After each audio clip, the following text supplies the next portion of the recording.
Chapter 10. Now the Philistines fought against Israel. The Israelites fled before them, and many fell slain on Mount Gilboa. The Philistines pressed hard after Saul and his sons, and they killed his sons Jonathan, Abinadab, and Malchishua. The fighting grew fierce around Saul, and when the archers overtook him, they wounded him.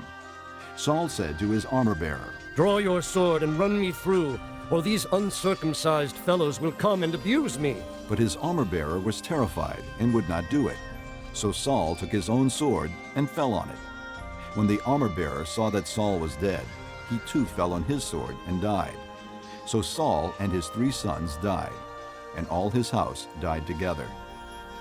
When all the Israelites in the valley saw that the army had fled and that Saul and his sons had died, they abandoned their towns and fled, and the Philistines came and occupied them.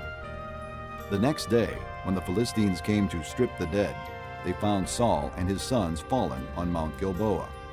They stripped him and took his head and his armor, and sent messengers throughout the land of the Philistines to proclaim the news among their idols and their people.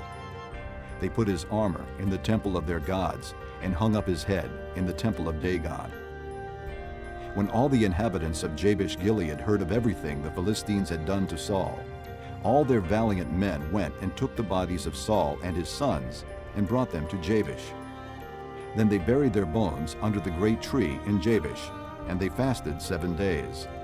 Saul died because he was unfaithful to the Lord. He did not keep the word of the Lord, and even consulted a medium for guidance, and did not inquire of the Lord. So the Lord put him to death, and turned the kingdom over to David, son of Jesse.